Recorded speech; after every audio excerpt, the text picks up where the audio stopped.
Hello అండి. Hi. Welcome back to my channel. ఈరోజు ఒక సింపుల్ రెసిపీ అయితే చూపిస్తున్నానండి.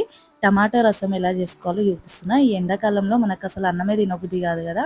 అలాంటప్పుడు ఇలా టమాటా రసం పుల్ల పుల్లగా చేసుకుంటే చాలా ఇష్టంగా అన్నం అయితే తింటాము. పిల్లలు కూడా చాలా ఇష్టంగా తింటారు. దీని అంచుకి ఏం లేకపోయినా ఒక పాపడ పెట్టుకొని తిన్నా సూపర్‌గా ఉంటది. ఈరోజు నేను ఎలా చేస్తున్నా చూపిస్తున్నానండి. వీడియో ఎక్కడ స్కిప్ చేయకుండా నచ్చితే లైక్ చేయండి, షేర్ చేయండి, సబ్స్క్రైబ్ చేసుకోండి. అస్సలు లేట్ చేయకుండా ఎంతో టేస్టీ టమాటా రసం ఎలా చేయాలో చూసేద్దాం. ముందుగా ఒక బౌల్లోకి టమాటాలు అయితే తీసుకోవాలండి. ఇక్కడ ఒక 5, 6 టమాటాలు అయితే నేను తీసుకున్నా. నీట్గా కడిగేసేసి ఒక 4 పీసెస్ లెక్క కట్ చేసి వేసుకోవాలి. ఇలా అన్ని టమాటాలు కట్ చేసేసుకోవాలి.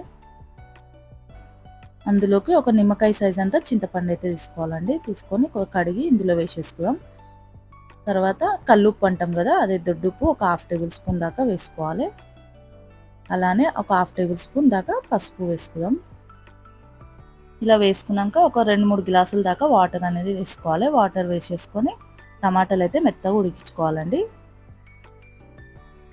ఇలా ఈ టమాటాలు ఉడికేలోపు ఇందులో వేసి ఒక మసాలా ఉంటుందండి. ఆ మసాలా ఏందో చూద్దాం. ఇక్కడ ఒక 2 టేబుల్ స్పూన్ ధనియాలు, ఒక 1 టేబుల్ స్పూన్ మిరియాలు, ఒక 1 టేబుల్ స్పూన్ దాకా జీలకర్ర, ఒక చిటికెడు మెంతులు వేసుకోవాలండి. వేసుకున్నాక ఒక 10 నుంచి 12 వరకు ఎల్లిపాయలు, ఒక 6-7 ఎండుమిరపకాయలు వేసుకొని కొద్దిగా ఫ్రై కానివ్వాలి. మెయిన్ టమాటా రసంలోకి ఈ పొడి వేస్తేనే ఆ టేస్ట్ అనేది చాలా బాగుంటుందండి. ఇలా కొద్దిగా ఫ్రై అయ్యాక ప్లేట్లోకి వేసుకొని చల్లగైనాక పొడి చేసుకుందాం. టమాటాలు ఉడికినాయో చూద్దాం అంతలోపు. ఇక్కడ చూస్తున్నారు కదండి, ఇలా అయితే టమాటాలు మంచిగా ఉడికిపోవాలి. ఉడికిపోయినాక ఈ చల్లయ్యే వరకు పక్కకు పెట్టేసుకుందాం. ఇలా చల్లగా అయినాక చేయితోని కావాలంటే చేయితోని, లేకుంటే మనం పప్పు గుత్తి ఉంటుంది కదా దాంతోనైనా ఇట్లా మొత్తం మెత్తగా చేసుకోవాలండి. నేనైతే ఇలా చేయితోనే టమాటా అనేది పిసికేస్తున్నా. వేసుకొని మొత్తం గుజ్జు అనేది పక్కకు తీసేసుకొని వాటర్ ఇలా ఒక బౌల్లోకి వేసేసుకోవాలి. మీకు ఇందులో వాటర్ ఎన్ని కావాలో చూసి వేసుకోండి. నేను ఇంకొక 1/2 గ్లాస్ దాకా వాటర్ వేసుకున్నాక మనం ధనియాలు అవి మిక్సీ పట్టుకున్న పొడి ఉంది కదా, ఆ పొడి అనేది వేసేసుకోవాలి. వేసుకున్నాక అందులోకి కొద్దిగా కొత్తిమీర వేసేసుకుందాం.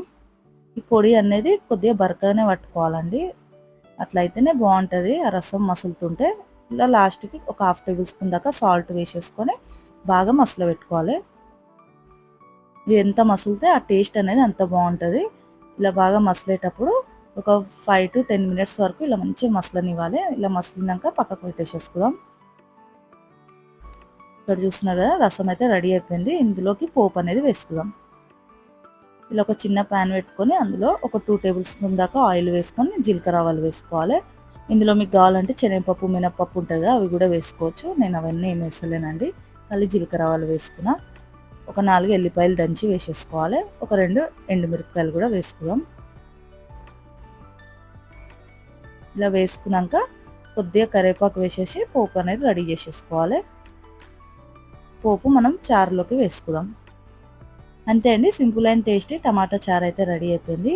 టేస్ట్ అయితే చాలా బాగుంటుంది. తప్పకుండా ట్రై చేయండి. పిల్లలు కూడా వద్దు అనకుండా తినేసేస్తారు. తప్పకుండా ట్రై చేయండి. మీకు ఎలా వచ్చిందో కామెంట్ చేయడం మర్చిపోకండి. ఇలాంటి సింపుల్ అండ్ క్విక్ రెసిపీస్ కోసం రజనీస్ కిచెన్ వరల్డ్ అనే ఛానల్ సబ్స్క్రైబ్ చేసుకోండి. మరొక మంచి రెసిపీతో కలుద్దాం. బాయ్.